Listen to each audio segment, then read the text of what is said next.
Students. ಇವತ್ತು ನಾನು ಎಕ್ಸಾಮ್ನಲ್ಲಿ ಯಾವ ರೀತಿ ಪ್ರಿಪೇರ್ ಆಗಬೇಕು, ಎಕ್ಸಾಮು ಬರೀಲಿಕ್ಕೆ ಯಾವ ರೀತಿ ಪ್ರಿಪೇರ್ ಆಗೋದ್ರ ಬಗ್ಗೆ ಹೇಳ್ತೀನಿ. ಎಕ್ಸಾಮು ಅವ ಅಂದ್ರೆ ಭಾಳ ಮನುಷ್ಯರಿಗೆಲ್ಲರಿಗೂ ಏನಿರ್ತದ್ರಿ, ಭಯ ಇರ್ತದ್ರಿ. 1 ಇಯರ್ ಎಲ್ಲ ಕಲ್ಸಿಂದೆಲ್ಲ ಏನು ಮಾಡಬೇಕು, ಒಂದೇ ಸರಿ ಒಂದೇ ದಿವಸದಾಗ ಬರೆಯೋದಿರ್ತದ್ರಿ. ಅದಕ್ಕೋಸ್ಕರ ಏನಿರ್ತದ, ಎಲ್ಲರಿಗೂ ಭಯ ಇರ್ತದೆ.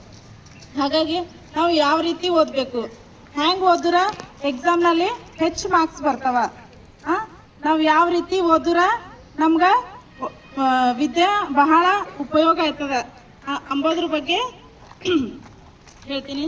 ನಾವು ಹೆಂಗೆ ಓದ್ಬೇಕಂದ್ರೆ ಫಸ್ಟು ಟೀಚರ್ಸ್ ಹೇಳಿದ್ದು ಪಾಠ ಎಲ್ಲ ಏನು ಮಾಡಬೇಕು, ನಾವು ರಿವಿಷನ್ ಮಾಡ್ಬೇಕ್ರಿ. ಏನಿರ್ತದೆ ಅದ್ರಾಗ, ಯಾವ ವಿಷಯದ ಬಗ್ಗೆ ನಮ್ಗೆ ಆ ಪಾಠದಲ್ಲಿ ಹೇಳ್ಯಾರ ಅಂಬೋದ್ರ ಬಗ್ಗೆ ನಾವು ಒಂದ್ಸರಿ ಏನು ಮಾಡಬೇಕು, ಜ್ಞಾಪಕ ಮಾಡಬೇಕು. ಕತಿ ಯಾವ ರೂಪದಾಗ ನೆನಪಿಟ್ಕೋತಿರಲ್ಲ ಹಂಗ ನಾವು ಲೆಸನ್ನು ನೆನಪಿಟ್ಕೋಬೇಕು. ಚಿಕ್ಕ ಚಿಕ್ಕ ಕ್ವಶನ್ ಆನ್ಸರ್ಗಳು ನಾವು ಬಾಹೆಟ್ ಮಾಡಬೇಕು. ನಮ್ಗೆ ದೊಡ್ಡ ಕ್ವಶನ್ ಆನ್ಸರು ಬಾಹೆಟ್ ಮಾಡ್ಲಿಕ್ಕೆ ಏನಾಗದ್ರಿ, ಹಾರ್ಡ್ ಆಗಲ್ರಿ.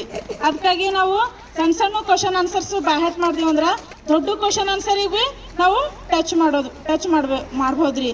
ಹಂಗ ನಾವು ಮೊದಲು ಏನು ಮಾಡಬೇಕು, ದಿನ ಎಲ್ಲ ಟೀಚರ್ಸ್ ಏನು ಹೇಳ್ತಾರ ಅದು ಮನೆಗೆ ಹೋಗಿ ರಿವಿಷನ್ ಮಾಡ್ಬೇಕ್ರಿ. ಅದೇ ಪುನಃ ಬರಿತಾ ಇರ್ಬೇಕ್ರಿ. ಕ್ವಶನ್ಸು ಆನ್ಸರ್ಸು ಎಲ್ಲ ಓದ್ತಾ ಇರ್ಬೇಕ್ರಿ.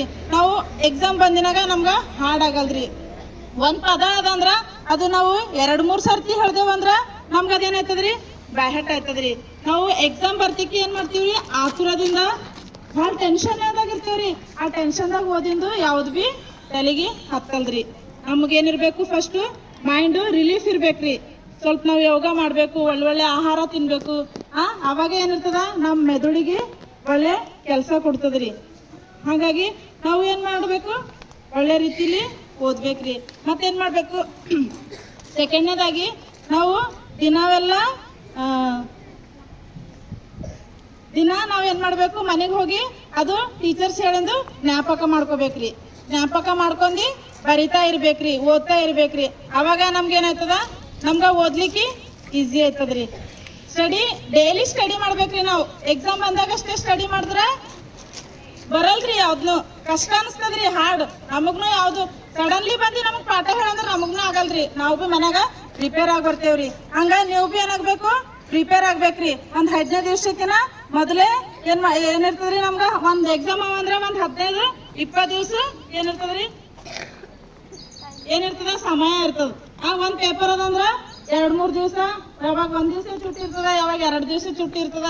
ಅವಾಗೆಲ್ಲ ನಾವೇನ್ ಮಾಡ್ಬೇಕು, ಓದ್ತಾ ಇರ್ಬೇಕ್ರಿ. ಇಡೀ ವರ್ಷವಿಡೀ ಎಲ್ಲ ಓದಿಂದು ಒಂದೇ ದಿವಸ ಬರೋದಿರ್ತದ್ರಿ. ಹಂಗ ವರ್ಷವಿಡೀ ಎಲ್ಲ ದಿನ ನಾವು ಓದ್ತಾ ಇರ್ಬೇಕ್ರಿ. ಎಕ್ಸಾಮ್ ಬಂದಾಗ ಅಷ್ಟೇ ಓದೋದಲ್ಲ. ಎಕ್ಸಾಮ್ ಬಂದಾಗ ಅಷ್ಟೇ ಓದಿವಂದ್ರೆ ಕನ್ಫ್ಯೂಸ್ ಆಯ್ತದ್ರಿ. ಟೀಚರ್ಸು ಟೆಸ್ಟ್ ತಗೋತಾರ್ರಿ, ಒಂದು ಪಾಠ ಐತಿಕಿ ಟೆಸ್ಟ್.